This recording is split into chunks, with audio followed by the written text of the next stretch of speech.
नमस्ते पार्श्वनाथाय घातिकर्मा विनाशने नागराजेन्द्र विस्तीर्ण प्रणामूर्ते नमः श्री वर्तमानाय निजोतकलात्मने सालोकानां त्रिलोकानां यद्विद्या दर्पणायते सरस्वती नमस्तुभ्यं वरदे वरदारूपिणे विद्यारम्भं करिष्यामि सिद्धिर्भवतु मे सदा अज्ञानतिमिरान्धानां ज्ञानाञ्जनशलाकया चक्षुरुन्मिलितं येन तस्मै श्रीगुरवे नमः।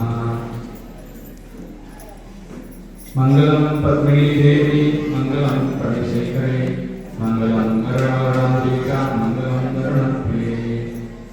ದೇವಾದೇವ 24 ಜನ ತೀರ್ಥಂಕರರ ಪಾದಸ್ಮರಣೆಯನ್ನು ಮಾಡಿಕೊಂಡು ಶ್ರೀ ಕ್ಷೇತ್ರದ ಅಧಿನಾಯಕ ಭಗವಾನ್ ಶ್ರೀ ಸಾರ್ವಜನಿಕರು ಪಾರ್ಶ್ವನಾಥ ತೀರ್ಥಂಕರದ ದಿವ್ಯ ಪಾದಗಳಿಗೆ ಭಕ್ತಿಪೂರ್ವಕವಾಗಿ ನಮೋಸ್ಕಾರಗಳನ್ನು ಸಲ್ಲಿಸುತ್ತಾ ಹಾಗೆ ಶ್ರೀ ಭಗವಾನ್ ಮಹಾವೀರ ಸ್ವಾಮಿಗಳು ಆ ನಂತರ ಎಲ್ಲ ಪೂರ್ವಾಚಾರ್ಯಗಳನ್ನು ಸ್ಮರಿಸಿಕೊಳ್ತಾ ಹಾಗೆ ಶ್ರೀಪೀಠದ ಎಲ್ಲ ಆಚಾರ್ಯ ಕೊಂಡಕೊಂಡ ಸ್ವಾಮಿಗಳಾದಿಯಾಗಿ ಆಚಾರ್ಯ ಸಿದ್ಧಾಂತ ಕೀರ್ತನಿಗಳಾದಿಯಾಗಿ ನಂತರ ದೇವೇಂದ್ರ ಕೀರ್ತಿ ಸ್ವಾಮಿಗಳ ಪರಂಪರೆಯಿಂದ ಬಂದಂಥ ಎಲ್ಲ ಪೂರ್ವಾಚಾರ್ಯಗಳನ್ನು ಭಕ್ತಿಪೂರ್ವಕವಾಗಿ ಸ್ಮರಿಸಿಕೊಳ್ತಾ ಹಾಗೆ ಈ ಕ್ಷೇತ್ರದ ಅಧಿನಾಯಕಿ ಅಧಿಷ್ಠಾತ್ರಿ ಅಭಿಷ್ಟವರ ತಾಯಿ ಭಕ್ತರ ಎಲ್ಲ ಮನೋಕಾಮನೆಗಳನ್ನು ಪೂರ್ಣ ಮಾಡುವಂಥ ಭಗವಾನ್ ಶ್ರೀ ಪಾರ್ಶ್ವನಾಥ ಸ್ವಾಮಿಯ ಮಹಾ ಯಕ್ಷಿಯಾಗಿರುವಂಥ ಧರ್ಮೇಂದ್ರ ಪದ್ಮಾವತಿಯಮ್ಮರವರು ಸಹ ಸ್ಮರಿಸಿಕೊಳ್ತಾ ಎಲ್ಲ ಬಂದಿರುವಂಥ ಸದ್ಧರ್ಮ ಸಮ್ಯಕ ಬಂಧುಗಳೇ, ಜೈನ ಧರ್ಮದಲ್ಲಿ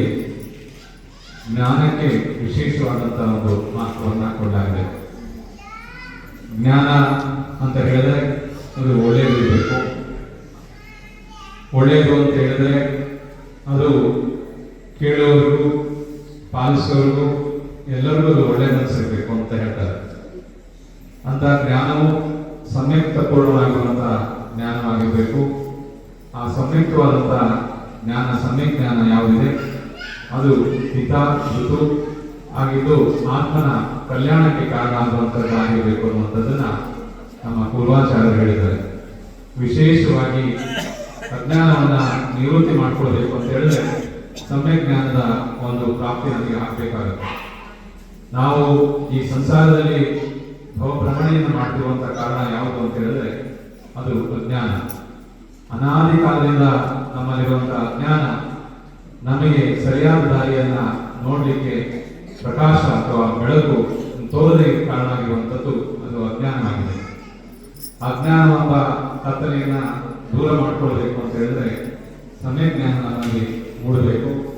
ಆ ಸಮ್ಯಕ್ ಜ್ಞಾನ ಮೂಡಿದ ಮೇಲೆ ನಮಗೆ ಯಾವ ಅನಾದಿ ಕಾಲದಿಂದ ದಾರಿ ಕಾಣದಂತೆ ಬಹುಗಳನ್ನು ನಾವು ಸುತ್ತಾ 94 ಲಕ್ಷ ಯೋನಿಗಳಲ್ಲಿ ನಾವು ಸುತ್ತುತ್ತಾ ಅನೇಕ ಭವಗಳ ಮನುಷ್ಯರು ಸುತ್ತಿದ್ರೂ ಸಹ ಉತ್ತಮವಾದಂಥ ಸಮ್ಯಕ್ತವನ್ನು ಹೊಂದದೆ ಅನುಭವವನ್ನು ಸಹ ಕಳೆದುಕೊಂಡಿರುವಂಥ ಅನೇಕ ಪ್ರಕರಣಗಳು ಇರ್ತವೆ.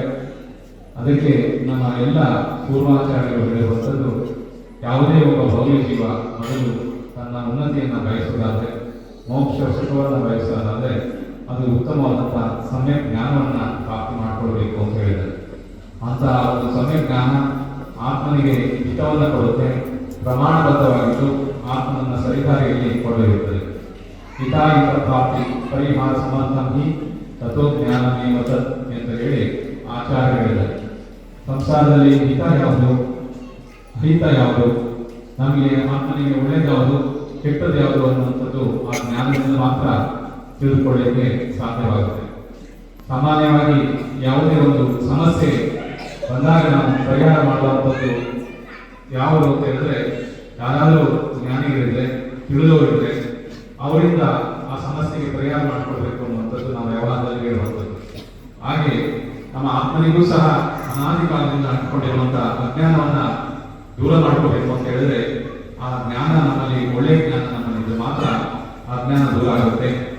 ಆ ಜ್ಞಾನದಿಂದಲೇ ನಮ್ಮ ಆತ್ಮನಿಗೆ ಹಿತ ಅನ್ನುವಂಥ ಒಂದು ಬೋಧೆ ಆದಾಗ ನಮ್ಮ ಆತ್ಮನ ಒಂದು ಸರಿಯಾದ ಮಾರ್ಗದಲ್ಲಿ ಹೋಗಲಿಕ್ಕೆ ಸಾಧ್ಯವಾಗುತ್ತೆ.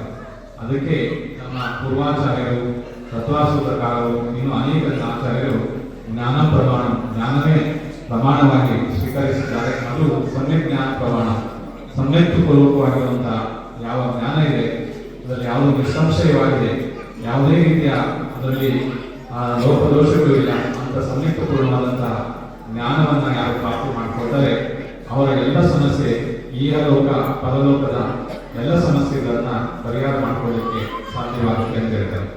ಆ ನಿಟ್ಟಿನಲ್ಲಿ ನಮ್ಮ 24 ಜನ ತೀರ್ಥಂಕರು ಸಹ ಸದಾ ಜ್ಞಾನ ಯೋಗವನ್ನು ಮಾಡಿ ಅನಾದಿ ಕಾಲದಿಂದ ಅಂಟುಕೊಂಡಂತ ಕರ್ಮಗಳನ್ನ ಕಳೆಯಲಿಕ್ಕಾಗಿ ತಪಸ್ಸನ್ನು ಮಾಡಿ ಧ್ಯಾನವನ್ನು ಮಾಡಿ ಕರ್ಮ ನಿಜ ಮಾಡಿ ಮೋಕ್ಷಕ್ಕೆ ಹೋಗಿರ್ತಾರೆ.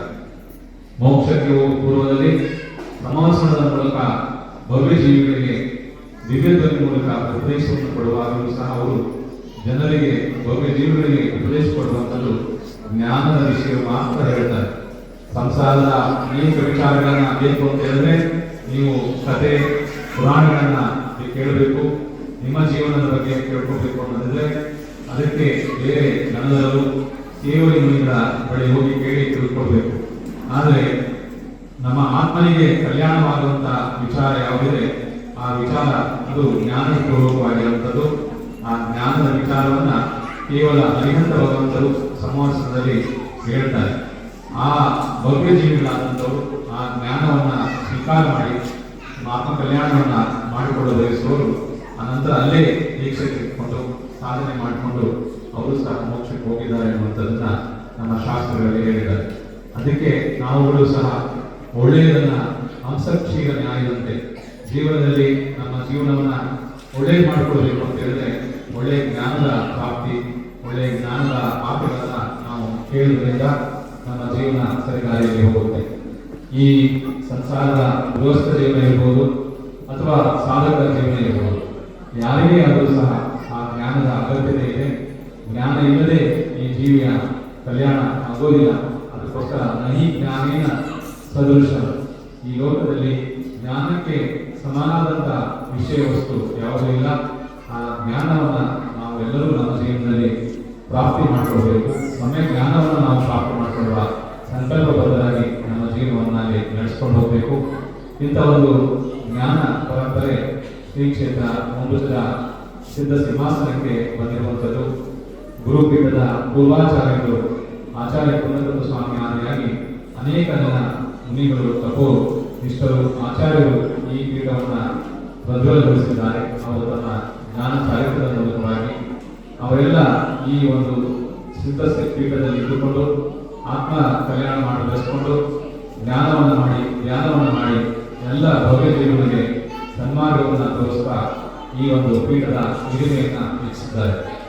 ಆಚಾರ್ಯ ಕುಂದಕುಂದ ಸ್ವಾಮಿಗಳಿಂದ ಸಂಸ್ಥಾಪಿತವಾದಂತಹ ಈ ಪರಂಪರೆ ನಂತರ ಆಚಾರ್ಯ ಸಿದ್ಧಾಂತ ಕೀರ್ತಿ ಮುನಿಗಳು ಅವರು ತಮ್ಮ ಕಾಲದಲ್ಲಿ ನಿವೃತ್ತರಾಜನಿಗೆ ವಿಶೇಷವಾದಂತಹ ಆಶೀರ್ವಾದ ಮತ್ತು ಮಾರ್ಗದರ್ಶನವನ್ನು ಕೊಟ್ಟು ಈ ಒಂದು ಗುರುಪೀಠವನ್ನು ಸ್ಥಾಪಿಸಲಾಯಿತು. ನಂತರ ಪರಂಪರಾಗತವಾಗಿ ಈ ಪೀಠದಲ್ಲಿ ಗುರುಗಳು ಸದಾ ಇದ್ದು ರಾಜ ಮಹಾರಾಜರ ಜೊತೆಗೆ ಎಲ್ಲ ಸಾಮಾನ್ಯ ಜನರಿಗೂ ಮಾರ್ಗದರ್ಶನವನ್ನು ಕೊಟ್ಟು ತಮ್ಮ ಜೀವನದ ಜೊತೆಗೆ ಪರರ ಜೀವನವನ್ನು ಸಹ ಪರೋಪಕಾರ ಮಾರ್ಗದಲ್ಲಿ ನಡೆಸಿರುವಂತಹ ಪರಂಪರೆ ಈ ಗುರುಪೀಠಕ್ಕೆ ಬರುತ್ತೆ. ಆದಿಕವಿ ಪಂಪ, ಅದಕ್ಕಿಂತಲೂ ಪೂರ್ವದಲ್ಲಿ ಆಚಾರ್ಯ ದಿನಸೇನ ಮುನಿಗಳು, ಇವರೆಲ್ಲರೂ ಈ ಕ್ಷೇತ್ರದ ಮಹಾವೀರ ಕೀರ್ತಿ ಮುನಿಗಳು, ಇವರೆಲ್ಲರೂ ಸಹ ಈ ಸಿದ್ಧಸ್ಥಿ ಪೀಠದ ಒಂದು ಶಿಷ್ಯ ಪರಂಪರೆಯಲ್ಲಿ ಬರುವಂತವರು. ಮಳಕೇಡದಲ್ಲಿ ಇದ್ದಂಥ ಗುರುಕುಲ ವಿಶ್ವವಿದ್ಯಾಲಯದಲ್ಲಿ ಓದಿದ್ದಂಥ ಅನೇಕ ಆಚಾರ್ಯ ಮುನಿಗಳು ಈ ಪೀಠದ ಗುರು ಶಿಷ್ಯರಾಗಿದ್ದರು. ಅಲ್ಲಿಗೆ ಇಲ್ಲಿಂದ ಹೋಗಿ ಅಲ್ಲಿ ಅಧ್ಯಯನ ಮಾಡುತ್ತಿದ್ದಂಥ ಪರಂಪರೆ ಹಿಂದೆ ಪೂರ್ವದಲ್ಲಿ ಇತ್ತು ಅಂತ ಹೇಳ್ತಾರೆ. ಈ ನಿಟ್ಟಿನಲ್ಲಿ ಇಂಥ ಒಂದು ಪ್ರಾಚೀನ ಇತಿಹಾಸ ಇರುವಂತಹ ಶ್ರೀ ಕ್ಷೇತ್ರ ಮುಂಬುಜದ ಈ ಗುರುಪೀಠದಲ್ಲಿ ಅನೇಕ ಜನ ಮುನಿಗಳು ತಪೋನಿಷ್ಠರು ಇಟ್ಟುಕೊಂಡು ಅನೇಕ ಶಾಸ್ತ್ರ ಗ್ರಂಥಗಳಿಗೆ ವ್ಯಾಖ್ಯಾನವನ್ನು ಬರೆದಿದ್ದಾರೆ. ತತ್ವಾರ್ ಸೂತ್ರಕ್ಕೆ ಕನ್ನಡ ವ್ಯಾಖ್ಯಾನವನ್ನು ಬರೆದಿದ್ದಾರೆ. ಇನ್ನು ಅನೇಕ ಸಾಹಿತ್ಯ ಕೃತಿಗಳನ್ನ, ಸಂಶೋಧನಾ ಕೃತಿಗಳನ್ನ ಅವರು ನಮ್ಮ ಸಮಾಜಕ್ಕೆ ಬರೆದು ಕೊಟ್ಟಿದ್ದಾರೆ. ಇಲ್ಲಿ ನಮ್ಮಲ್ಲಿ ಸರಸ್ವತಿ ಭಂಡಾರ, ಶಾಸ್ತ್ರ ಭಂಡಾರ ಇದೆ. ಸಾವಿರಾರು ಗ್ರಂಥಗಳು, ಪ್ರಾಚೀನ ಹಸ್ತಲಿಖಿತ ಕಾಲಪತಿಯ ಗ್ರಂಥಗಳು ಇದ್ದು ಅದರಲ್ಲಿ ಗಣಿತ, ಆಯುರ್ವೇದ, ಜ್ಯೋತಿಷ್ಯ, ಮಂತ್ರಶಾಸ್ತ್ರ ಮತ್ತೆ ಇನ್ನು ಬೇರೆ ಬೇರೆ ರೀತಿಯ ವಿಷಯಗಳಿರುವಂತಹ ಪ್ರಾಚೀನ ಗ್ರಂಥಗಳ ಒಂದು ಉಪಲಬ್ಧಿ ನಮ್ಮ ಈ ಮಠದಲ್ಲಿ ಇದೆ. ಆ ಎಲ್ಲ ವಿಚಾರಗಳನ್ನ ನೋಡಿದಾಗ ಇದು ಸದಾ ಜ್ಞಾನ ಪರಂಪರೆಯನ್ನ ಮುಂದುವರಿಸಿದಂಥದ್ದು. ಇಂದಿನ ಪೂರ್ವದ ಎಲ್ಲ ಪ್ರಕಾರಕ್ಕೂ ಸಹ ಆ ಜ್ಞಾನ ಪರಂಪರೆಯನ್ನ ದೇಶ ವಿದೇಶದಲ್ಲಿ ಹರಡಿದಂತ ಪರಂಪರೆ ಈ ಒಂದು ಮಠಕ್ಕಿದೆ. ಈ ಒಂದು ಸಂದರ್ಭದಲ್ಲಿ ಪ್ರತಿ ವರ್ಷವೂ ಶರನ್ನವರಾತ್ರಿಯ ನಿಮಿತ್ತವಾಗಿ 8-9 ದಿನಗಳು ವಿಶೇಷವಾದಂತಹ ಆರಾಧನೆಗಳು, ಪೂಜೆಗಳು ನಡೆಯುತ್ತವೆ. ಆ ನಂತರ ವಿಜಯದಶಮಿ ದಿವಸ ಮಹಾಪ್ರಸ್ಥಾನವನ್ನು ಮಾಡಿ ನಂತರ ಗುರುಪೀಠದ ಗೌರವವನ್ನು ಮಾಡುವಂಥದ್ದು ಇಲ್ಲಿಯ ಒಂದು ಪರಂಪರೆ. ಇಲ್ಲಿಯ ದಸರಾ, ವಿಜಯದಶಮಿ ಕಾರ್ಯಕ್ರಮಗಳು, ನವರಾತ್ರಿಯ ಕಾರ್ಯಕ್ರಮಗಳೆಲ್ಲವೂ ಪರಂಪರಾಗತವಾಗಿ ಬಂದಿರುವಂಥದ್ದು. ಪೂರ್ವದಿಂದಲೂ ಇಲ್ಲಿ ಕ್ಷೇತ್ರದಲ್ಲಿ ಆ ಪರಂಪರೆ ನಡೆದಿದ್ದು, ಆ ನಂತರ ವಿಶೇಷವಾಗಿ ಯಾವಾಗ ವಿಜಯನಗರ ಸಾಮ್ರಾಜ್ಯದ ಅರಸರು ಇಲ್ಲಿ ಭಟ್ಟಾರಕರಿಗೆ ಜಗದ್ಗುರು ಉಪಾಧಿಯನ್ನು ಕೊಟ್ಟು ಆ ಸಂಸ್ಥಾನವನ್ನ ಇಲ್ಲಿ ಗುರುಪೀಠಕ್ಕೆ ಭಕ್ತಿಪೂರ್ವಕವಾಗಿ ನಡೆದುಕೊಳ್ಳಲಿಕ್ಕೆ ಆರಂಭಿಸಿದ್ರು. ಅಲ್ಲಿಯ ಎಲ್ಲ ಆಚರಣೆಗಳು ಸಹ ಇಲ್ಲಿಯೂ ವಿಶೇಷವಾಗಿ ವಿಜೃಂಭಣೆಯಿಂದ ಮಾಡುವಂತ ಪರಂಪರೆ ಬೆಳೆದಿತ್ತು. ಅನಂತರ ಮೈಸೂರು ಸಂಸ್ಥಾನದಲ್ಲಿ ಯಾವಾಗ ಈ ಪರಂಪರೆ ಮುಂದುವರಿತು, ಅವಾಗಲೂ ಸಹ ಇಲ್ಲಿ ಶರನ್ನವರಾತ್ರಿ ಮತ್ತು ದಸರಾ ಕಾರ್ಯಕ್ರಮಗಳು ನಡೀತಾ ಬಂದವು. ನಮ್ಮಲ್ಲಿ ವಿಶೇಷವಾಗಿ ಜೈನ ಧರ್ಮೀಯರು ಅಧ್ಯಾತ್ಮ ಮಾರ್ಗಿಗಳು, ಮೋಕ್ಷ ಸುಖವನ್ನ ಬಯಸುವಂತವರು, ಯಾವಾಗಲೂ ತಮ್ಮ ಆತ್ಮ ಕಲ್ಯಾಣವನ್ನ ಬಯಸಿದ ಕರ್ಮ ನಿರ್ಜನೆಯ ಮಾರ್ಗವನ್ನ ಬಯಸುವಂತವರು ವ್ರತ, ಉಪವಾಸ ಜೊತೆಗೆ ದಾನ ಪೂಜೆಗಳನ್ನು ಮಾಡುವ ಮೂಲಕವಾಗಿ ಪುಣ್ಯ ಸಂಪಾದನೆ ಮಾಡಿಕೊಳ್ಳುವಂತಹ ಭವ್ಯ ಮಾರ್ಗದಲ್ಲಿ ನಡೆಯುವಂತವರು. ಅಂತ ಭವ್ಯ ಜನರು ಇದು ಸಾಮಾನ್ಯರಲ್ಲಿ ಬೇರೆ ಇತರ ಧರ್ಮದವರಲ್ಲಿ ಶಕ್ತಿಯ ಪ್ರತೀಕವಾಗಿ ಲೌಕಿಕ ಸಿದ್ಧಿಗಾಗಿ ಈ ಒಂದು ಶರನ್ನವರಾತ್ರಿಯನ್ನು ಆಚರಿಸುವಾಗ ಜೈನರು ಈ ಶರನ್ನವರಾತ್ರಿಯನ್ನ ಆಚರಿಸುವುದು ಸೂಕ್ತವೇ, ನಾವು ಅಲೌಕಿಕವನ್ನು ಬಯಸುವುದು ಸೂಕ್ತವೇ ಅಂತ ಹೇಳಿ ಅನೇಕ ಜನರಿಗೆ ಸಂಶಯ ಇರುತ್ತೆ. ನಮ್ಮ ಇಡೀ ದ್ವಾದಶಾಂಗ ಶಾಸ್ತ್ರದ ಎಲ್ಲಾ ಗ್ರಂಥಗಳನ್ನು ನೋಡಿ ಯಾವುದೇ ಗ್ರಂಥಗಳಲ್ಲೂ ಸಹ ಲೌಕಿಕವನ್ನ ಯಾರೂ ಸಹ ಬೇಡ ಅಂತ ಹೇಳಿಲ್ಲ. ಯಾಕೆ ಅಂತ ಹೇಳಿದ್ರೆ, ನೀವು ಮಾಡುವಂತಹ ಪುಣ್ಯ ಸಂಪಾದನೆಯ ಫಲ ಸಿಗೋದೇ ಲೌಕಿಕ ಸ್ಥಿತಿ. ನೀವು ದಾನ ಪೂಜೆ ಮಾಡೋದು ಸಹ ಸಿಗೋದು ಸ್ವರ್ಗ ಮೋಕ್ಷ ಸಿಗೋದಿಲ್ಲ. ದಾನ ಪೂಜೆ ಮಾಡೋದು ಅದರಿಂದ ಸಿಗೋದು ನಿಮಗೆ ಸ್ವರ್ಗಾದಿ ಪುಣ್ಯದ ಒಂದು ಪದವಿಗಳೇ ಸಿಗುತ್ತೆ ವಿನಃ ಮೋಕ್ಷ ಸಿಗಬೇಕು ಅಂದ್ರೆ ತಪಸ್ಸು ಮಾಡಬೇಕಾಗುತ್ತೆ, ಕರ್ಮ ನಿರ್ಧಾರ ಮಾಡಬೇಕು ಅಂದ್ರೆ ಜ್ಞಾನ ಮಾಡಬೇಕಾಗುತ್ತೆ. ಹಾಗಾಗಿ ಭಗವಂತನ ಪೂಜೆ ಪುನಸ್ಕಾರಗಳಿಂದಲೂ ಸಹ ಸಿಗುವಂಥದ್ದು ಪುಣ್ಯದ ಪ್ರಾಪ್ತಿ. ಆ ಪುಣ್ಯದ ಪ್ರಾಪ್ತಿಯಲ್ಲಿ ಸ್ವರ್ಗಾದಿ ಸುಖಗಳೇ ಸಿಗುವಂಥದ್ದು. ಆ ಎಲ್ಲ ಸ್ವರ್ಗಾದಿ ಸುಖಗಳು ಲೌಕಿಕ ಸ್ಥಿತಿಯೇ ಆಗಿದೆ. ಭಗವಂತನ ಪೂಜೆ, ಭಗವಂತನ ಅಭಿಷೇಕ, ಧರ್ಮದ ಹೆಸರಲ್ಲಿ ಮಾಡುವ ದಾನಗಳು ಅವೆಲ್ಲವೂ ಲೌಕಿಕ ಸಿದ್ಧಿಗೆ ಇರುವಂಥದ್ದು. ಆದರೆ ಆ ಎಲ್ಲ ಲೌಕಿಕ ಸಿದ್ಧಿಗಳನ್ನು ಪ್ರಾಪ್ತಿ ಮಾಡಿಕೊಂಡ್ರು ನಮ್ಮ ಲಕ್ಷ್ಯ ಯಾವಾಗಲೂ ಆಧ್ಯಾತ್ಮದ ಕಡೆ ಇರಬೇಕು.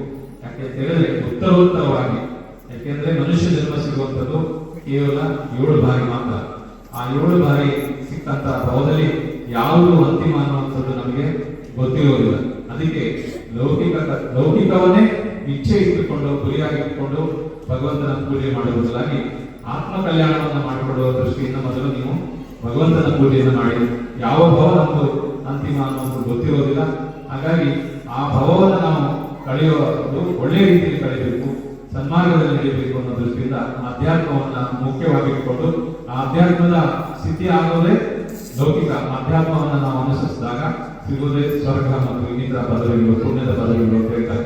ಆ ನಿಟ್ಟಿನಲ್ಲಿ ನಾವು ದಶ ಧರ್ಮಗಳನ್ನ ಪಾಲಿಸ್ತೇವೆ. 10 ದಿನ ಆತ್ಮಧರ್ಮವನ್ನ ಪೂಜೆ ಮಾಡ್ತೇವೆ. ಬಾಕಿ ಪರ್ವ ದಿನಗಳು ಅಷ್ಟಾನಿಕ ಪರ್ವಗಳನ್ನು ಮಾಡ್ತೇವೆ. ಷೋಡಶ ಕಾರಣ ಭಾವನೆಯನ್ನ ಮಾಡ್ತೀವಿ. ಇವೆಲ್ಲವೂ ಸಹ ಆಧ್ಯಾತ್ಮದ ಒಂದು ಸ್ಥಿತಿಗಾಗಿ ಮಾಡುವಂಥದ್ದು. ಅದರಲ್ಲಿ ಈ ಶರನ್ನವರಾತ್ರಿ ಅದು ಯಾವ ಒಂದು ಪರ್ವಗಳಾಗುತ್ತೆ ಅಂತ ಹೇಳಿದಾಗ ಇದು ಒಂದು ಪ್ರಾಕೃತಿಕವಾಗಿ ಬದಲಾವಣೆ ಆಗುವಂತಹ ಒಂದು ಪರ್ವ. ಈ ನಮ್ಮ ಏನು ಭಾದ್ರಪದ ಮಾಸದ ನಂತರ ಅಲ್ಲಿ ಭಾದ್ರಪದ ಮಾಸದವರೆಗೂ ಆಷಾಢ, ಶ್ರಾವಣ ಮತ್ತು ಭಾದ್ರಪದ, ಅದಕ್ಕಿಂತ ಮುಂದೆ ಜ್ಯೇಷ್ಠ ಮಾಸದಲ್ಲೇ ಮಳೆಗಾಲ ಆರಂಭವಾಗಿರುತ್ತೆ. ಕೊನೆಯ ಹಂತದಲ್ಲೇ 4 ತಿಂಗಳು ಮಳೆಗಾಲ ಮುಗಿದ ಮೇಲೆ ಈ ಆಶ್ವೀಯ ಮಾಸ ಬಂದಾಗ ಶರದ್ ಋತು ಆರಂಭವಾಗುತ್ತೆ. ಶರದ್ ಋತು ಆರಂಭವಾದಾಗ ಮೋಡಗಳೆಲ್ಲ ಬೇರೆಯಾಗಿ ಆ ನೀಲಾಕಾಶ, ಶುಭ್ರವಾದಂತಹ ಆಕಾಶದ ಸೃಷ್ಟಿಯಾಗಿರುತ್ತೆ. ಗ್ರಹ ಗತಿಗಳು ಜ್ಯೋತಿಷ್ಯದ ಪ್ರಕಾರವೂ ಸಹ ಎಲ್ಲವೂ ಸಹ ಸರ್ವ ಗ್ರಹಗಳು ಉತ್ತಮ ಸ್ಥಿತಿಯಲ್ಲಿರ್ತಾರೆ. ಇಂಥ ಒಂದು ಸಂದರ್ಭದಲ್ಲಿ ನಾವು ನಮ್ಮ ಜೀವನದಲ್ಲಿ ಇದು ಭಗವಂತನ ಪೂಜೆ ಹೊರತುಪಡಿಸಿ ಏನು ಯಾವುದೂ ಇರುವುದಿಲ್ಲ. ಭಗವಂತನೇ ಮುಖ್ಯವಾಗಿ ಇಟ್ಟುಕೊಂಡು ಶರದ್ ನವರಾತ್ರಿ, ಶಾರದೀಯ ನವರಾತ್ರಿ ಹೇಳುವಂಥದ್ದು ಇದು ನಮ್ಮ ಜೀವನಕ್ಕೆ ಬೇಕಾಗಿರುವಂತಹ ಕಲೆ, ವಿದ್ಯೆ. ಯಾವುದು ಯಾರಿಗೆ ವಿದ್ಯೆ ಬೇಕು, ಯುದ್ಧ ಮಾಡುವವರಿಗೆ ಯುದ್ಧ ವಿದ್ಯೆ ಬೇಕು, ಬೋಧನೆ ಮಾಡುವವರಿಗೆ ಬೋಧನೆ ವಿದ್ಯೆ ಬೇಕು, ಮತ್ತೆ ಬರವಣಿಗೆ ಮಾಡಲಿಕ್ಕೆ ಬರವಣಿಗೆ ವಿದ್ಯೆ ಬೇಕು. ಹೀಗೆ ನಾನಾ ಪ್ರಕಾರದ ಏನು ನಮ್ಮಲ್ಲಿ 64 ಕಲೆಗಳು ವಿದ್ಯೆಗಳನ್ನೆಲ್ಲ ಶಾಸ್ತ್ರದಲ್ಲಿ ಹೇಳಿದ್ದಾರೆ. ಆ ವಿದ್ಯೆಗಳ ಪ್ರಾಪ್ತಿಗೆ ಒಳ್ಳೆಯ ರೀತಿಯಾದಂತಹ ವಾತಾವರಣ, ಒಳ್ಳೆಯ ರೀತಿಯಾದಂತಹ ಪ್ರಕೃತಿ ನಮಗೆ ನಿರ್ಮಾಣ ಆದಾಗ ಅವುಗಳನ್ನು ಅಭ್ಯಾಸ ಮಾಡಲಿಕ್ಕೆ, ಕಲಿಲಿಕ್ಕೆ ಮಾಡಬೇಕು ಅನ್ನುವಂಥದ್ದು ಪರಂಪರೆ. ಶರದೀಯ ನವರಾತ್ರಿ ಅಂದ್ರೆ ಅದು ವಿದ್ಯೆಯನ್ನು ಕಲಿಯಲಿಕ್ಕೆ ಉತ್ತಮವಾದಂತಹ ಸಮಯ ಅಂತ ಹೇಳ್ತಾರೆ. ವಿದ್ಯೆಗೆ ಅಧಿಷ್ಠಾತಿಗಳಿದ್ದಾರೆ. ಒಂದೊಂದು ವಿದ್ಯೆಗೂ ಸಹ ಒಂದೊಂದು ದೇವತೆಗಳು ಅಧಿಷ್ಠಾತಿಗಳಿದ್ದಾರೆ. ಅನೇಕ ಜನರಿಗೆ ಅನ್ನುವ ಎಷ್ಟೋ ವಿಚಾರಗಳು ಗೊತ್ತಿರೋದು ಅಂತ ಹೇಳಿದ್ರೆ, ನಾವು ಕಲಿಯುವಂತಹ ಅಕ್ಷರಗಳು, ಸ್ವರ ವ್ಯಂಜನಗಳು ಏನಿದ್ದಾವೆ, ಆ ಒಂದೊಂದು ಅಕ್ಷರಗಳಿಗೂ ಒಂದೊಂದು ದೇವತೆಗಳಿದ್ದಾರೆ.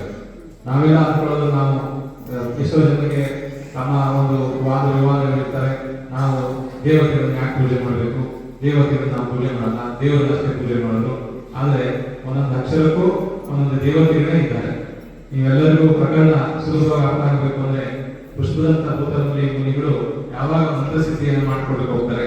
ಆ ಮಂತ್ರಸಿದ್ಧಿ ಮಾಡಿದಾಗ ಒಬ್ಬರಿಗೂ ವಿಪರೀತವಾದಂತಹ, ಒಬ್ಬರಿಗೆ ಒಂದು ದೇವತೆ ಪ್ರತ್ಯಕ್ಷ ಆಗುತ್ತೆ, ಇನ್ನೊಂದೊಬ್ಬರಿಗೆ ಇನ್ನೊಂದು ತರ ದೇವತೆಗಳು ಪ್ರತ್ಯಕ್ಷವಾಗುತ್ತೆ. ಅವರಿಬ್ರು ಸಂಶಯದಿಂದ ಆ ಮಂತ್ರವನ್ನ ಪರೀಕ್ಷೆ ಮಾಡಿದಾಗ ಆ ಮಂತ್ರದಲ್ಲಿ ಲೋಪದೋಷ ಇರುತ್ತೆ. ದೇವತೆಗಳು ವಿಕಾರ ರೂಪದಲ್ಲಿ ಪ್ರತ್ಯಕ್ಷ ಆಗಿರ್ತಾರೆ. ಆ ನಂತರ ಅವರು ಆ ಮಂತ್ರವನ್ನ, ಬೀಜಾಕ್ಷರಗಳನ್ನ ಸರಿಪಡಿಸಿಕೊಂಡು ಯಾವಾಗ ಮಂತ್ರಸ್ಥಿತಿ ಮಾಡ್ಕೊಳ್ತಾರೆ, ಅವಾಗ ಒಳ್ಳೆಯ ರೀತಿಯಲ್ಲಿ ಆ ವಿದ್ಯೆಗೆ ಸಂಬಂಧಪಟ್ಟ ದೇವತೆಗಳು ಪ್ರತ್ಯಕ್ಷ ಆಗಿ ಅವರನ್ನ ಪೂಜಿಸ್ತಾರೆ ಅಂತ ಹೇಳಿ ಧವಳ ಗ್ರಂಥಗಳ ಏನು ಪ್ರಾಸ್ತಾವಿಕದಲ್ಲಿ ಷಟ್ಕಂಡಾಗಮ ಸೂತ್ರದಲ್ಲಿ ಬರ್ತವೆ. ಆ ಪ್ರಕರಣ ಬರುತ್ತೆ. ಅಂದ್ರೆ ಪ್ರತಿಯೊಂದು ಅಕ್ಷರಗಳಿಗೂ ದೇವತೆಗಳಿದ್ದಾರೆ. ಪ್ರತಿಯೊಂದು ನಾವು ಏನು ಬೀಜಾಕ್ಷರಗಳಂತ ಹೇಳ್ತೀವಿ, ಇವೆಲ್ಲರಿಗೂ ದೇವತೆಗಳಿರ್ತಾರೆ. ಆ ವಿದ್ಯೆಗೆ ಒಂದೊಂದು ಅಧಿಷ್ಠಾತ್ರಿ ದೇವತೆಗಳು ಸಹ ಇರ್ತಾರೆ. ನಮ್ಮಲ್ಲಿ ಪೂಜೆ ಮಾಡುವಾಗ ಸಾಮಾನ್ಯವಾಗಿ ಷೋಡಶ ವಿದ್ಯಾದೇವತೆಗಳು ಅಂತ ಇರ್ತಾರೆ. ಆ ಷೋಡಶ ವಿದ್ಯಾದೇವತೆಗಳು ಈ ಲೌಕಿಕ ವಿದ್ಯೆಗಳಿಗೆ ಒಬ್ಬೊಬ್ಬರು ಅಧಿಷ್ಠಾತ್ರಿಗಳಿರ್ತಾರೆ. ಒಬ್ಬರು ಲೇಖನ ಕಲೆಗೆ, ಒಬ್ಬರು ಓದಲಿಕ್ಕೆ, ಒಬ್ಬರಿಗೆ ಯುದ್ಧ ವಿದ್ಯೆಗೆ, ಇನ್ನೊಬ್ಬರಿಗೆ ಚಿತ್ರಕಲೆಗೆ, ಈ ರೀತಿಯಾಗಿ ಒಂದೊಂದು ವಿದ್ಯೆಗೆ ಒಂದೊಂದು ದೇವತೆಗಳು ಅನ್ನುವಂಥದ್ದು ಆ ರೋಹಿಣಿಯಲ್ಲಿ ವಿದ್ಯಾದೇವತೆಗಳು ಅಂತ ಹೇಳ್ತಾರೆ. ನಾವು ಸಾಮಾನ್ಯವಾಗಿ ಪೂಜಿಸುವಂಥದ್ದು ಸರಸ್ವತಿ ಜಿನವಾಣಿ ಅಂತ ಇರುತ್ತೆ. ಜಿನವಾಣಿ ಶಾಸ್ತ್ರ, ಅದು ತೀರ್ಥಂಕರ ಯಾವ ವಾಣಿ ಇದೆ ಆ ವಾಣಿಯ ಸ್ವರೂಪವನ್ನು ನಾವು ಶಾಸ್ತ್ರದ ರೀತಿಯಲ್ಲಿ ಕೊಟ್ಟು, ಆ ಶಾಸ್ತ್ರ ಯಾವ ರೀತಿ ಇದೆ ಅಂತ ಹೇಳಿದ್ರೆ ಅದಕ್ಕೆ ನಾವು ದ್ವಾದಶಾಂಗ ರೂಪವನ್ನು ಕೊಟ್ಟು ಒಂದು ಸ್ತ್ರೀ ವೇಷವನ್ನ ಅಥವಾ ಸ್ತ್ರೀ ಸ್ವರೂಪವನ್ನ ಮಾಡಿದ ವಿನ ಜಿನವಾಣಿ ಎನ್ನುವಂತ ಯಾವುದೇ ದೇವತೆ ಇಲ್ಲ. ಜಿನವಾಣಿ ಅಥವಾ ಸರಸ್ವತಿ ಎನ್ನುವಂಥದ್ದು ನಮ್ಮಲ್ಲಿ ಶಾಸ್ತ್ರಕ್ಕೆ ಅದು ಹೆಸರಿರುವಂಥದ್ದು. ಆದರೆ ಸರಸ್ವತಿ ಎನ್ನುವಂಥದ್ದು ವಿದ್ಯಾ ದೇವತೆ ಇದೆ. 16 ದೇವತೆಗಳಲ್ಲಿ ಸರಸ್ವತಿ ಅಂದ್ರೆ ಆ ಒಂದು ಕುಲಕ್ಕೆ ಸಂಬಂಧಪಟ್ಟ ದೇವತೆಗಳು ಇದ್ದಾರೆ. ನಾವು ಕಲಿಯುವಂತಹ ಯಾವುದೇ ವಿದ್ಯೆ, ಲೌಕಿಕ ವಿದ್ಯೆ ಇರಬೇಕು, ಆ ಎಲ್ಲಾ ವಿದ್ಯೆಗಳಿಗೂ ಒಬ್ಬೊಬ್ಬರು ದೇವತೆಗಳು ಇರ್ತಾರೆ. ಅದಕ್ಕೆ ಈಗಿನ ಗುರುಕುಲ ಪರಂಪರೆಯಲ್ಲಿ ಈ ವಿದ್ಯೆಯನ್ನು ಕಲಿಸುವಂಥದ್ದು ಗುರುಕುಲದಲ್ಲೇ ಇತ್ತು. ರಾಜನ ಮಕ್ಕಳಿಗೆ ರಾಜವಿದ್ಯೆ, ಮಂತ್ರಿ ಮಕ್ಕಳಿಗೆ ಮಾಂತ್ರಿಕ ವಿದ್ಯೆ, ಜ್ಯೋತಿಷಿಗಳು, ಪುರೋಹಿತರು, ಹೀಗೆ ಎಲ್ಲರೂ ಆ ಒಂದು ಗುರುಕುಲದಲ್ಲಿ ಅಧ್ಯಯನ ಮಾಡ್ತಿದ್ರು. ಅವರಿಗೆ ಈ ಏನು ಮಳೆಗಾಲ ಕಳೆದ ಮೇಲೆ ಅವರಿಗೆ ವಿದ್ಯೆಯನ್ನ ಮುಕ್ತ ಆಕಾಶದ ಒಂದು ಓಪನ್ ಯೂನಿವರ್ಸಿಟಿ ಅಂತ ಹೇಳ್ತಾರೆ. ಆ ರೀತಿ ಹೊರಗಡೆ ಅವರಿಗೆ ಎಲ್ಲ ರೀತಿ ವಿದ್ಯೆಗಳನ್ನು ಕಲಿಸ್ಕೊಳ್ಳಿಕ್ಕೆ ಪ್ರಕೃತಿ ಸರಿ ಇತ್ತು. ಆ ಸಂದರ್ಭದಲ್ಲಿ ಅವರಿಗೆ ಈ ಒಂದು 9-10 ದಿವಸಗಳ ವಿದ್ಯೆಯ ಸಂಬಂಧಪಟ್ಟ ದೇವತೆಗಳನ್ನು ಆಹ್ವಾನಿಸಿ ಆ ಮಕ್ಕಳಿಗೆ ಅವರು ಯಾರು ವಿದ್ಯೆಯನ್ನು ಕಲಿಯಲಿಕ್ಕೆ ಬಯಸ್ತಾರೆ ಅವರಿಗೆ ಲೌಕಿಕ ವಿದ್ಯೆಗಳಿಗೆ ಅಭ್ಯಾಸ ಮಾಡ್ತಿದ್ರು. ಅದು ನಂತರ ಆ ಸ್ಥಿತಿ ಅಥವಾ ಶಕ್ತಿಗೆ ಸಂಬಂಧಪಟ್ಟದ್ದು ಅನ್ನುವಂಥದ್ದನ್ನ ವ್ಯಾವಹಾರಿಕವಾಗಿ ನವರಾತ್ರಿ ಕಾರ್ಯಕ್ರಮಗಳಲ್ಲಿ ಬೇರೆ ಬೇರೆ ದೇವತೆಗಳನ್ನ ಬೇರೆ ಬೇರೆ ರೀತಿಯ ಒಂದು ಸಂಬಂಧಪಟ್ಟಂತೆ ಅವರು ಕೃತಕವಾಗಿ ಸಾಮಾನ್ಯವಾಗಿ ಅವರವರ ಶ್ರದ್ಧೆ ಮೇಲೆ ದೇವತೆಗಳ ಆರಾಧನೆ ಪೂಜೆಗಳು ಆರಂಭವಾಗಿದೆ. 9 ದಿನಗಳು ಸಹ ಶಕ್ತಿ ಅಥವಾ ವಿದ್ಯೆಗೆ ಸಂಬಂಧಪಟ್ಟಂತ ದೇವತೆಗಳನ್ನ ಆಹ್ವಾನಿಸಿ ಆ ಮಕ್ಕಳಿಗೆ ವಿದ್ಯಾಭ್ಯಾಸವನ್ನ ಶುರು ಮಾಡ್ತಿದ್ರು. ಇವತ್ತಿಗೂ ನಮ್ಮಲ್ಲಿ ಈ ಪರಂಪರೆ ಇದೆ. ವಿಜಯದಶಮಿ ದಿವಸ ನಮ್ಮಲ್ಲಿ ಇವತ್ತು ಸಹ ಅಕ್ಷರಾಭ್ಯಾಸವನ್ನ ಮಾಡಲಾಯಿತು. ಅಕ್ಷರಾಭ್ಯಾಸ ಇವತ್ತು ಬೆಳಗ್ಗೆ ವಿಜಯದಶಮಿ ದಿವಸ ಅನೇಕ ಕಡೆ ಮಾಡ್ತಾರೆ. ನಮ್ಮಲ್ಲಿ ಆ ಕ್ಷೇತ್ರದ ಪರಂಪರೆ ಇದೆ. ವಿದ್ಯಾಭ್ಯಾಸ ಆರಂಭ ಮಾಡುವಂಥವ್ರು ವಿಜಯದಶಮಿ ದಿವಸ ಮಾಡ್ತಾರೆ, ಶುದ್ಧ ಪಂಚಮಿ ದಿವಸ ಮಾಡ್ತಾರೆ. ಆದರೆ ವಿಶೇಷವಾಗಿ ಗುರುಕುಲ ವಿದ್ಯಾಭ್ಯಾಸ ಮಾಡುವಂಥವರೆಲ್ಲ ಇವತ್ತು ಪಂಚಮಿ ಅಂದ್ರೆ ವಿಜಯದಶಮಿ ದಿವಸ ವಿದ್ಯಾಭ್ಯಾಸವನ್ನ ಆರಂಭ ಮಾಡ್ತಿರ್ಬೋದು. ಈ ನಿಟ್ಟಿನಲ್ಲಿ ಇದು ನಮ್ಮಲ್ಲಿ ಹಿಂಸಾ ಭಾವವನ್ನು ಇಟ್ಕೊಂಡು ಆಚರಿಸುವಂಥದ್ದು ಅಥವಾ ಹಿಂಸಾ ಭಾವಕ್ಕೆ ಪ್ರಚೋದನೆಗೆ ಮಾಡುವಂತ ಯಾವುದೇ ದೇವತೆಗಳ ಆರಾಧನೆ ಪೂಜೆ ಇಲ್ಲ. ನಮಗೆ ಲೌಕಿಕ ಸ್ಥಿತಿ ಇಲ್ಲದೆ ಆಧ್ಯಾತ್ಮಿಕ ಸ್ಥಿತಿ ಆಗೋದಿಲ್ಲ. ಯಾಕಂದ್ರೆ ಯಾವುದು ದಾರಿಯನ್ನು ಅಂತ ತಿಳ್ಕೊಂಡೇ ನಾವು ಸಮಯ ಜ್ಞಾನದ ಪ್ರಾಪ್ತಿಗೆ ನಾವು ಪ್ರಯತ್ನ ಪಡಬೇಕಾಗುತ್ತೆ. ಆ ನಿಟ್ಟಿನಲ್ಲಿ ಇವೆಲ್ಲವೂ ಸಹ ನಮ್ಮ ಜೈನಾಗಮಗಳಲ್ಲಿ ದ್ವಾದಶಾಂಗ ಶಾಸ್ತ್ರದಲ್ಲಿ ವಿದ್ಯಾನುಮಾನ ಪೂರ್ವ ಅನ್ನುವಂಥದ್ದು ಬರುತ್ತೆ. 12 ಅಂಗಗಳು, 14 ಪೂರ್ವಗಳು, ಪ್ರಕೀರ್ಣಕಗಳು ಅಂತ ಹೇಳಿ ಯಾವ ಶಾಸ್ತ್ರದ 108 ಕೋಟಿ ಪ್ರಮಾಣದ ಅಕ್ಷರ ಪ್ರಮಾಣದಲ್ಲಿರುವಂತಹ ಯಾವ ಶಾಸ್ತ್ರ ಪ್ರಮಾಣ ಇದೆ ಆ ಶಾಸ್ತ್ರದಲ್ಲಿ ಈ ಎಲ್ಲ ವಿಚಾರಗಳು ಬಂದಿದೆ. ನಾವು ಅವುಗಳನ್ನ ತಿಳ್ಕೊಂಡಿಲ್ಲ, ನಾವು ಓದಿಲ್ಲ, ಅದರರ್ಥ ನಮ್ಮಲ್ಲಿ ಇಲ್ಲ ಅನ್ನುವಂಥದ್ದಲ್ಲ. ನಾವು ಅದನ್ನೆಲ್ಲ ಸೂಕ್ಷ್ಮವಾಗಿ ಗಮನಿಸಿದ್ರೆ, ಸೂಕ್ಷ್ಮವಾಗಿ ನೋಡಿದ್ರೆ, ತಿಳಿದುಕೊಂಡ್ರೆ ನಮ್ಮ ದ್ವಾದಶಾಂಗದ ಸ್ವರೂಪ, ದ್ವಾದಶಾಂಗ ಶಾಸ್ತ್ರದ ಮಹಿಮೆ ಅದು ಗೊತ್ತಾಗುತ್ತೆ. ನಾವೆಲ್ಲರೂ ಮೊದಲು ನಮ್ಮ ಧರ್ಮದ ಬಗ್ಗೆ ಶ್ರದ್ಧೆ, ನಂಬಿಕೆಯನ್ನು ಬೆಳೆಸ್ಕೊಳ್ಬೇಕಾಗುತ್ತೆ. ನಮ್ಮ ಧರ್ಮವನ್ನ ನಾವು ಜೈಕಾರದಲ್ಲಿ ಮಾತ್ರ ಅನಾದಿ ದಿನ ಧರ್ಮ, ಅನಾದಿ ಕಾಲ ಧರ್ಮ, ಪ್ರಾಚೀನ ಧರ್ಮ ಅಂತ ಬರೀ ಹೇಳಿದ್ರೆ ಪ್ರಯೋಜನ ಇಲ್ಲ. ನಮ್ಮ ಪ್ರಾಚೀನತೆ ಯಾವ ಎಲ್ಲಿದೆ ಅಂತ ಹೇಳಿದ್ರೆ ಈ ಸಂಸ್ಕೃತಿ, ಈ ನಮ್ಮ ಪ್ರಕೃತಿಯಲ್ಲಿ ಬರುವಂತ ಯಾವ ಒಂದು ಸಕಲ ಆಚರಣೆಗಳಿದ್ದಾವೆ ಅವೆಲ್ಲವೂ ಇದೆ ಅನಾದಿ ಕಾಲದಿಂದ ಒಂದಲ್ಲ ಒಂದು ರೀತಿಯಲ್ಲಿ ಆಗಮೋಕ್ತವಾಗಿದ್ದಾವೆ. ಅವುಗಳ ಆಚರಣೆಗಳಲ್ಲಿ ವ್ಯತ್ಯಾಸ ಆಗಿರ್ಬೋದು, ಅದರ ವ್ಯಾಖ್ಯಾನದಲ್ಲಿ ವ್ಯತ್ಯಾಸ ಇಲ್ಲ, ನಮ್ಮ ತಿಳುವಳಿಕೆಯಲ್ಲಿ ವ್ಯತ್ಯಾಸ ಆಗಿರ್ಬೋದು, ಆದರೆ ಶಾಸ್ತ್ರದಲ್ಲಿ ಇರುವಂಥದ್ದನ್ನ ನಾವು ಸರಿಯಾಗಿ ತಿಳಿದುಕೊಳ್ಬೇಕಾಗುತ್ತೆ. ನಮ್ಮಲ್ಲಿ ಅಸ್ತ್ರ ಶಸ್ತ್ರಗಳ ನಾವು ಬಳಕೆನೇ ಮಾಡುವುದಿಲ್ಲ, ಹಾಗಾಗಿ ಆಯುಧ ಪೂಜೆ ಯಾಕೆ ಮಾಡಬೇಕು, ನಮಗೇನು ಸಂಬಂಧ, ನಾವು ಯಾರನ್ನು ಕೊಲೆನೇ ಮಾಡಬಹುದು ಅಂದ್ಮೇಲೆ ಆಯುಧ ಪೂಜೆ ಯಾಕೆ ಮಾಡಬೇಕು? ಆಯುಧ ಪೂಜೆ ಮಾಡೋದು ಅಂತ ಹೇಳಿದ್ರೆ ಹಿಂದಿನ ಕಾಲದಲ್ಲಿ ನಮ್ಮ ಸಮಾಜವನ್ನು ಆಳ್ತಿದ್ದಂಥವರು ರಾಜ ಮಹಾರಾಜರು. ಅವರು ಯಾರಿಗೋಸ್ಕರ ಆಳ್ತಿದ್ರು? ಪ್ರಜೆಗಳ ಹಿತವನ್ನು ಕಾಪಾಡಲಿಕ್ಕೆ, ಪ್ರಜೆಗಳ ರಕ್ಷಣೆಗಾಗಿ ಇರ್ತಿದ್ದಂಥವ್ರು. ಅವರು ನಾಳೆ ದಿವಸ ಯಾವುದೇ ಸಂದರ್ಭದಲ್ಲಿ ಯುದ್ಧ ಮಾಡೋ ಪ್ರಸಂಗ ಬಂದರೂ ರಾಜ್ಯದಲ್ಲಿ ಯಾರಾದರೂ ದಂಡೆತ್ತಿ ಬಂದ್ರೆ ಹೇಗೆ ಹೋಗಿ ಯುದ್ಧ ಮಾಡಲಿಕ್ಕೆ ಸಾಧ್ಯ? ಅವರು ಅಸ್ತ್ರ ಶಸ್ತ್ರಗಳು ಬೇಕೇ ಬೇಕು. ಆ ರೀತಿಯಲ್ಲಿ ಅಸ್ತ್ರ ಶಸ್ತ್ರಗಳನ್ನು ನಾವು ಇಟ್ಕೊಂಡಿದ್ರು. ಅವುಗಳಿಗೆ ಸನ್ಮಾನವನ್ನು ಕೊಟ್ಟು ಎಲ್ಲ ವಾಹನಗಳು, ಆನೆ, ಕುದುರೆ ಇತ್ಯಾದಿಗಳನ್ನು ಬಳಸುವಂತ ವಾಹನಗಳನ್ನು ನಾವು ಗೌರವಿಸಿ ಅವುಗಳನ್ನು ಸರಿ ಇಟ್ಕೊಳ್ತಿದ್ರು. ನಂತರ ಸಂದರ್ಭಾನುಸಾರವಾಗಿ ಅವುಗಳನ್ನು ಬಳಸ್ತಿದ್ರು. ಅನೇಕ ಜನರು ಹೇಳುವಂಥದ್ದು ತೀರ್ಥಂಕರ ಪೂಜೆಗೂ ಇದಕ್ಕೂ ವ್ಯತ್ಯಾಸ ಇದೆ ಅಲ್ವಾ ಅಂತ ಹೇಳಿದಾಗ, ಸನ್ಮಾನಕ್ಕೂ ಪೂಜೆಗೂ ಬಹಳ ವ್ಯತ್ಯಾಸ ಇದೆ. ಶಬ್ದ ಒಂದೇ ಇರಬಹುದು, ಆದರೆ ಭಾವನೆ ಬೇರೆ ಬೇರೆ ಇರುತ್ತೆ. ಹಾಗಾಗಿ ತೀರ್ಥಂಕರಾದಂಥವರಿಗೂ ಚಕ್ರರತ್ನ ಪ್ರಾಪ್ತಿ ಆಗುತ್ತೆ.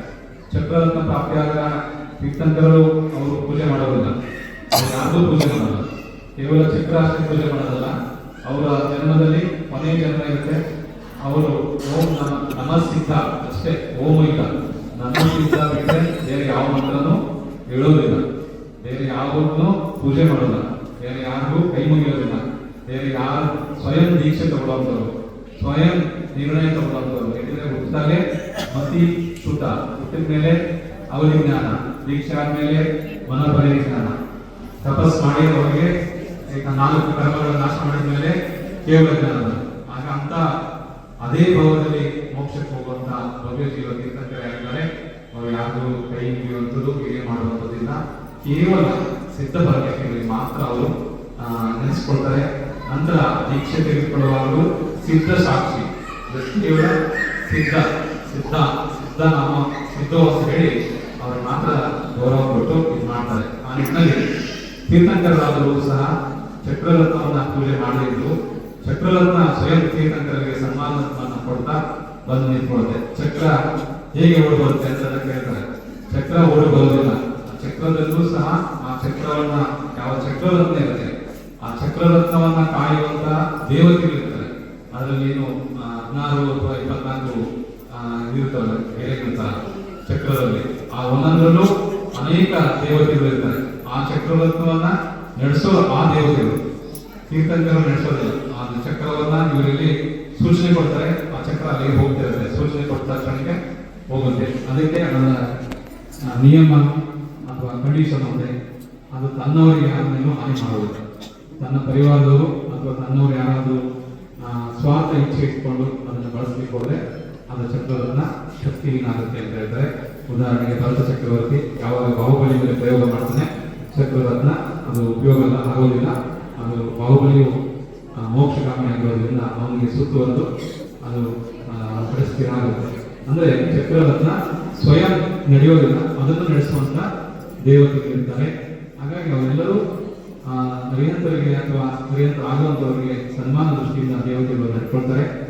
ಅವೆಲ್ಲವೂ ಹಿಂದೆ ಲೌಕಿಕ ಒಂದು ರಕ್ಷಣೆ, ರಾಜನಾದಂಥವರು ಯುದ್ಧ ಮಾಡೋದು ಯಾಕೆ? ಪ್ರಜೆಗಳ ರಕ್ಷಣೆಗಾಗಿ. ಅಲ್ಲಿ ಹಿತ ಇದೆ, ಕರುಣೆ ಇದೆ, ದಯ ಇದೆ. ಯಾರೇ ವಿರೋಧಿಗಳು ಬಂದು ತಮ್ಮ ಸಾಮ್ರಾಜ್ಯದ ಬಗ್ಗೆ ವಿರೋಧ ಮಾಡಿ ಬಂದಾಗ ಅದನ್ನು ವಿರೋಧ ಮಾಡಬೇಕು ಅಂತ ಹೇಳಿದ್ರೆ ಗೃಹಸ್ಥರಾದವರಿಗೂ ಸಹ ವಿರೋಧಿ ಹಿಂಸೆಗೆ ಅವಕಾಶ ಇದೆ. ಯಾಕೆಂದ್ರೆ ತಮ್ಮ ಒಂದು ಶತ್ರುಗಳು ಯಾರಾದರೂ ತಮ್ಮ ಮೇಲೆ ಹಾನಿ ಮಾಡಿದ್ರೆ, ಯಾರ ಮೇಲಾದರೂ ಹತ್ಯೆ ಮಾಡಿ ಬಂದರೆ ನಾನು ವಿರೋಧ ಮಾಡಲ್ಲ, ನಾನು ವಿರೋಧ ಮಾಡಿದ್ರೆ ಅದು ಪಾಪ ಆಗುತ್ತೆ, ಹಿಂಸೆ ಆಗುತ್ತೆ ಅಂತ ಹೇಳಿದ್ರೆ ನಮಗೆ ಹಾನಿ ಆಗುತ್ತೆ. ಅದಕ್ಕೆ ನಮಗೆ ವಿರೋಧ ಯಾರಾದರೂ ಹಾನಿ ಮಾಡ್ತಾ ಇದ್ದಾರೆ ಅಂದರೆ ಅದನ್ನು ವಿರೋಧ ಮಾಡಬಾರ್ದು ಅನ್ನುವಂಥದ್ದನ್ನ ಶಾಸ್ತ್ರದಲ್ಲಿ ಹೇಳಿಲ್ಲ. ಆ ವಿರೋಧ ಮಾಡಬೇಕು, ನಮ್ಮನ್ನ ನಾವು ರಕ್ಷಣೆ ಮಾಡ್ಕೋಬೇಕು ಅಂತ ಹೇಳಿ ಶಾಸ್ತ್ರದಲ್ಲಿ ಹೇಳಿದ್ದಾರೆ. ಆ ನಿಟ್ಟಿನಲ್ಲಿ ಆ ಶಾಸ್ತ್ರ ಅಸ್ತ್ರಗಳ ಒಂದು ಸನ್ಮಾನ ಇತ್ಯಾದಿಗಳೆಲ್ಲ ಲೌಕಿಕ ಒಂದು ವಿಚಾರಗಳಾಗಿದ್ದು ಅವುಗಳ ಹಿನ್ನೆಲೆ ಮತ್ತು ಅರ್ಥವನ್ನು ಸರಿಯಾಗಿ ತಿಳಿದುಕೊಂಡ್ರೆ ಏನೂ ಆಗೋದಿಲ್ಲ. ಈಗ ಉದಾಹರಣೆಗೆ ಸಾಮಾನ್ಯ ಹಳ್ಳಿಯಲ್ಲಿ ಇಲ್ಲೆಲ್ಲ ಮಲೆನಾಡಲ್ಲಿ ಬೇರೆ ಕಡೆ ಬಯಲುಸೀಮೆಯಲ್ಲಿ ಇರ್ತಾರೆ. ಈಗ ಹೊಲದಲ್ಲಿ ಅಥವಾ ಗದ್ದೆಯಲ್ಲಿ, ತೋಟದಲ್ಲಿ ಕಾಡು ಪ್ರಾಣಿಗಳನ್ನ ಬರ್ತಾರೆ ಅಂತ ಹೇಳಿ ಮನೆಯಲ್ಲಿ ಕೋವಿ ಇಟ್ಕೊಳ್ಳೋದು, ಬಂದೂಕು ಇಟ್ಕೊಳ್ಳೋದು. ಅದಂದರೆ ಆ ಪ್ರಾಣಿಯನ್ನು ಸಾಯಿಸ್ಲಿಕ್ಕೆ ಅಂತ ಇಟ್ಕೊಂಡಿರುತ್ತಲ್ಲ, ಅದು ತಮ್ಮ ಬೆಳೆ ರಕ್ಷಣೆ ಮಾಡ್ಕೊಳ್ಳೋದಿದ್ದಾರೆ. ಈಗ ಬೆಳೆದ ಬೆಳೆ ಎಲ್ಲ ಹಾನಿ ಆದರೆ ಅದರಿಂದ ಹಿಂಸೆಯಾಗಿ ಬರುತ್ತೆ, ಮನುಷ್ಯರಿಗೆಲ್ಲ ತಿನ್ನಕ್ಕೆ ಅನ್ನ ಸಿಗೋದಿಲ್ಲ. ಪ್ರಾಣಿಗೆ ಒಂದು ಪ್ರಾಣಿಯಿಂದ ಒಂದು ಉದ್ದೇಶದಿಂದ ಅನೇಕರಿಗೆ ಇದಾಗುತ್ತಲ್ಲ, ತುಂಬಾ ತೊಂದರೆ ಆಗುತ್ತೆ. ಹಾಗಾಗಿ ಒಬ್ಬರಿಗೆ ಹಾನಿಯನ್ನು ಯೋಚನೆ ಮಾಡ್ತಿದ್ರೆ ಬಹಳ ಹಾನಿಯನ್ನು ನಾವು ನೋಡ್ಬೇಕಾಗುತ್ತೆ. ಬಹುಜನಗಳ ಹಾನಿ ಆಗೋದಿದ್ರೆ ನಾವು ಒಂದು ಹಾನಿಯನ್ನು ತಪ್ಪಿಸ್ಬೇಕು ಅಂತ ಹೇಳ್ತಾರೆ. ಅದಕ್ಕೆ ಪ್ರಾಣಿಗಳಿಂದ ಹಾನಿ ಆಗುತ್ತೆ ಅಂತ ಹೇಳಿದಾಗ ಅವುಗಳನ್ನ ಎದುರಿಸುವಂಥದಕ್ಕೋಸ್ಕರ ಆಯುಧಗಳನ್ನ ಹಿಂದೆ ಇಟ್ಕೊಳ್ತಾ ಇರುವಂಥದ್ದು. ಅದರ ಅರ್ಥ ಪ್ರಯೋಗ ಮಾಡಲೇಬೇಕು ಅಂತ. ಅವುಗಳನ್ನು ಇಟ್ಕೊಳ್ಳೋದು ನಮ್ಮ ಒಂದು ರಕ್ಷಣೆಗೋಸ್ಕರ. ಅವುಗಳನ್ನ ಬಳಸೋದು ಯಾವಾಗ ಅಂತ ಹೇಳಿದ್ರೆ ಅನೇಕ ಜನರ ಹಿತ ಇದೆ. ಈಗ ಇಡೀ ಸಾಮ್ರಾಜ್ಯದಲ್ಲಿ 1 ಲಕ್ಷ ಜನ ಇದ್ದಾರೆ, ಒಂದು ರಾಜ್ಯದಲ್ಲಿ ಕೋಟಿಗಟ್ಟಲೆ ಜನ ಇದ್ದಾರೆ. ಯುದ್ಧದ ಸಂದರ್ಭ ಬಂತು, ರಾಜ ಹೋಗಿ ಗಂಡು ಎತ್ತಿ ಒಂದು ಬಾಂಬ್ ಹಾಕ್ತ ಅಥವಾ ಇನ್ನು ಎಲ್ಲ ಸೈನಿಕರನ್ನ ನುಗ್ಗಿಸಿ ಅವ್ರನ್ನ ಕೊಲ್ಲಬೇಕಾಗುತ್ತೆ ಯುದ್ಧದಲ್ಲಿ. ಅದಂತ ಅವ್ನಿಗೆ ಪಾಪ ಬಂತು ಅಂತ ಅವನ ಭಾವನೆ ಇದ್ದು ನನ್ನ ಪ್ರಜೆಗಳು ಎಲ್ಲರನ್ನು ರಕ್ಷಣೆ ಮಾಡಬೇಕಾಗಿತ್ತು.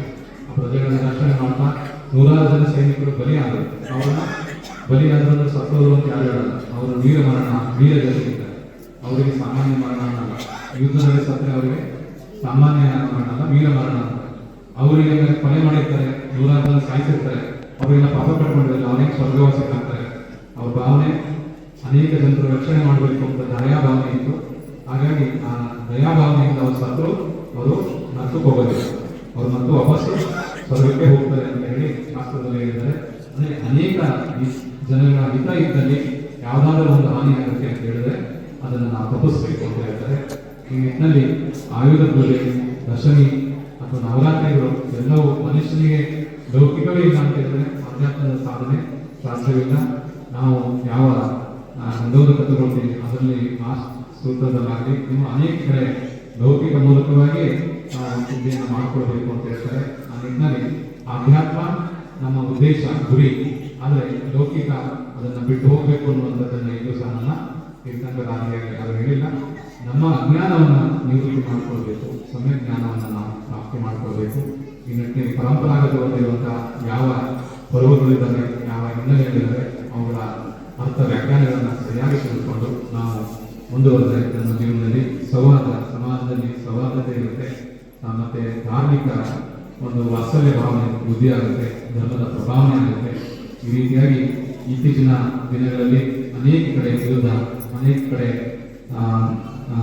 ಅತಿವೃಷ್ಟಿ, ಮಳೆಯಿಂದ ಅನೇಕ ಜನರಿಗೆ ಬೆಳೆಗೆ, ಪ್ರಾಣಿ ಪಕ್ಷಿಗಳಿಗೆ ಹಾನಿ ಆಗ್ತಿರುವಂಥದ್ದು, ಮತ್ತು ಅನೇಕ ಕಡೆ ಬೆಟ್ಟ ಪರ್ವತಗಳಲ್ಲಿ ಕುಸಿಯುವಂಥದ್ದು, ಅನಾಹುತಗಳು, ಆಕಸ್ಮಿಕವಾಗಿ ಆಕ್ಸಿಡೆಂಟ್ ಕೇಸ್ಗಳು, ಆರೋಗ್ಯದಲ್ಲಿ ವ್ಯತ್ಯಾಸಗಳು, ಹೀಗೆ ಅನೇಕ ರೀತಿಯಾದಂತಹ ಕಾಲದೋಷಗಳಿಂದ ಉಂಟಾಗುವಂತಹ ವಿಪತ್ತುಗಳು ಹೆಚ್ಚೆಚ್ಚು ಆಗುತ್ತೆ.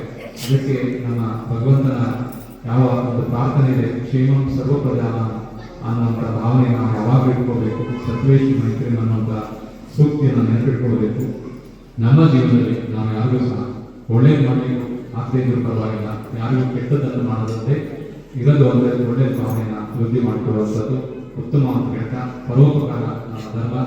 ನಮಗೆ ಯಾರೂ ಸಹ ಉಪಕಾರ ಮಾಡದೇ ಇದ್ರೂ ಪರವಾಗಿಲ್ಲ, ಆದರೆ ನಮ್ಮ ಧರ್ಮವನ್ನು ನಾವು ನಿಭಾಯಿಸುವ ಮೂಲಕವಾಗಿ ನಮ್ಮ ಜೈನಾಚಾರ್ಯರು ಜೈನ ತ್ಯಾಗಿಗಳು ಹೇಳಿರುವಂತಹ ಸನ್ಮಾನಗಳು ನಡೆಯುವ ಎಲ್ಲರಿಗೂ ಈ ವರ್ಷದ ನವರಾತ್ರಿ 10 ದಿವಸ ಬಂದಿತ್ತು, ವಿಜಯದಶಮಿ ಇವತ್ತು. ಈಗ 11 ದಿವಸಗಳ ವಿಶೇಷ ಆರಾಧನಾ ಪೂಜೆಗಳು ಕರ್ನಾಟಕದ ಬೇರೆ ಬೇರೆ ಭಾಗಗಳಲ್ಲಿ ಎಲ್ಲ ಕ್ಷೇತ್ರಗಳಲ್ಲೂ ವಿಶೇಷ ಅಲಂಕಾರ ಪೂಜೆಗಳು, ನೈವೇದ್ಯ ಪೂಜೆಗಳು, ಧರ್ಮ ಪ್ರಧಾನ ಕಾರ್ಯಕ್ರಮಗಳನ್ನ ಎಲ್ಲ ಕಡೆ ಸಮಾಜ ಕ್ಷೇತ್ರಗಳಲ್ಲಿ ಮಾಡಿರ್ತಾರೆ. ಅಂತೆ ಇಲ್ಲೂ ಸಹ ಕ್ಷೇತ್ರದಲ್ಲಿ ಪರಂಪರಾಗತವಾಗಿ ಬಂದಿರುವಂತಹ ಯಾವ ವಿಧಿವಿಧಾನಗಳಿದ್ದಾರೆ ಅವುಗಳನ್ನೆಲ್ಲ ಪುರೋಹಿತರು ಮತ್ತು ಎಲ್ಲ ಶ್ರಾವಕರು ಸೇರಿ ಚೆನ್ನಾಗಿ ಮಾಡಿರ್ತಾರೆ. ಆ ಎಲ್ಲ ಕಾರಣದಿಂದ ಬರುವಂತಹ ಭಕ್ತಾದಿಗಳ ಸಂಖ್ಯೆ ಬಂದವರಿಗೆ ಎಲ್ಲ ರೀತಿಯಾದಂತಹ ಯಥೋಚಿತವಾದಂತಹ ಸಕಲ ವ್ಯವಸ್ಥೆಗಳನ್ನು ಮಾಡಿಕೊಳ್ಳುವಂಥದ್ದು ಕಾರ್ಯಕರ್ತರ ಕರ್ತವ್ಯವಾಗಿರುತ್ತೆ. ಈ ರೀತಿಯಾಗಿ ಈ ಕ್ಷೇತ್ರದಲ್ಲಿ ಇದೇ ರೀತಿಯಾಗಿ ಧರ್ಮ ಪ್ರಭಾವ ಕೆಲಸ ಕಾರ್ಯಗಳು, ಜೀರ್ಣೋದ್ಧಾರ ಕಾರ್ಯಗಳು, ನಿರ್ಮಾಣ ಕಾರ್ಯಗಳು ಸದಾ ನಡೆಯುತ್ತಿದೆ. ಕೇಂದ್ರ ಸರ್ಕಾರ, ರಾಜ್ಯ ಸರ್ಕಾರ ಮತ್ತು ಸ್ಥಳೀಯ ಆಡಳಿತ ವ್ಯವಸ್ಥೆಯವರೆಲ್ಲರ ಸಹಕಾರದಿಂದ ಕ್ಷೇತ್ರದಲ್ಲಿ ನಿರಂತರವಾಗಿ ಶಾಂತಿ, ಸುಭಿಕ್ಷೆ ಮತ್ತು ಸೌಹಾರ್ದತೆ ವೃದ್ಧಿ ಆಗ್ತಿದೆ. ಆ ಸಂಬಂಧಪಟ್ಟವರೆಲ್ಲರಿಗೂ ಸಹ ಸಾನ್ನಿಧ್ಯ ಆಶೀರ್ವಾದ ಪ್ರಾಪ್ತಿಯಾಗಿ ಅವೆಲ್ಲ ದೂರದವರು ಬೇರೆ ಬೇರೆ ಕ್ಷೇತ್ರ ರಾಜ್ಯದವರು ಸಹ ಬಂದಿದ್ದಾರೆ. ಹಾಗೆ ನಮ್ಮ ಊರಿನವರು ಎಲ್ಲರೂ ಸಹ ಈ ಒಂದು ನವರಾತ್ರಿಯಲ್ಲಿ ವಿಶೇಷವಾಗಿ ಭಾಗವಹಿಸಿ ಸ್ವತಃ ಸ್ವ ಇಚ್ಛೆಯಿಂದ ಭಗವಂತನ ಭಕ್ತಿ ಮತ್ತು ಪೂಜೆಯನ್ನು ಮಾಡುವ ಮೂಲಕವಾಗಿ ಕಾರ್ಯಕ್ರಮಗಳಲ್ಲಿ ಭಾಗವಹಿಸಿದ್ದೀರ. ಎಲ್ಲರಿಗೂ ಸಹ ನಮ್ಮ ಭಗವಾನ್ ಶ್ರೀ ಪಾರ್ಶ್ವನಾಥ ಮಹಾಮಾತೆ ಪದ್ಮಾವತಿ ಅನ್ನುವರ ಅನುಗ್ರಹ ಪ್ರಾಪ್ತಿಯಾಗಿ ಕ್ಷೇತ್ರದಲ್ಲಿ ಇನ್ನೂ ಅನೇಕ ಸಂಕಲ್ಪ ಕಾರ್ಯಗಳು ಯಥೋಚಿತ ಸಮಯದಲ್ಲಿ ನಡೀತಾ ಬಂದಿದ್ದಾರೆ. ಆ ಎಲ್ಲ ಕಾರ್ಯಗಳಿಗೂ ಸಹ ಎಲ್ಲ ಪೂರ್ವಾಚಾರ್ಯರ ಆಶೀರ್ವಾದ, ಮಹಾಮಾತೆ ಸನ್ನಿಧಾನದ ಒಂದು ಅನುಗ್ರಹ, ಭಕ್ತಾದಿಗಳ ಸಹಕಾರ, ಸಹಯೋಗ ಎಲ್ಲರೂ ಸಹ ನಿರಂತರವಾಗಿ ಅವುಗಳಿಗೆ ಪ್ರಾಪ್ತಿಯಾಗ್ತಾ ಇರಲಿ. ತಮ್ಮೆಲ್ಲರಿಗೂ ಸಹ ಭಗವಂತನ ಆಶೀರ್ವಾದ, ಅನುಗ್ರಹ ಪ್ರಾಪ್ತಿಯಾಗಲಿ. ನಮ್ಮೆಲ್ಲರಿಗೂ ಉತ್ತಮವಾದಂತಹ ಆರೋಗ್ಯ, ಆಯುಷ್ಯ ಮತ್ತು ಧರ್ಮ ಪ್ರಭಾವನೆ ಮಾಡುವಂತಹ ಶಕ್ತಿ ವೃದ್ಧಿಸಲಿ ಅಂತೇಳಿ ಭಗವಂತನಲ್ಲಿ ಪ್ರಾರ್ಥಿಸಿ, ಕ್ಷೇಮಂ ಸರ್ವಪ್ರಧಾನ ಪ್ರಭುತ್ವ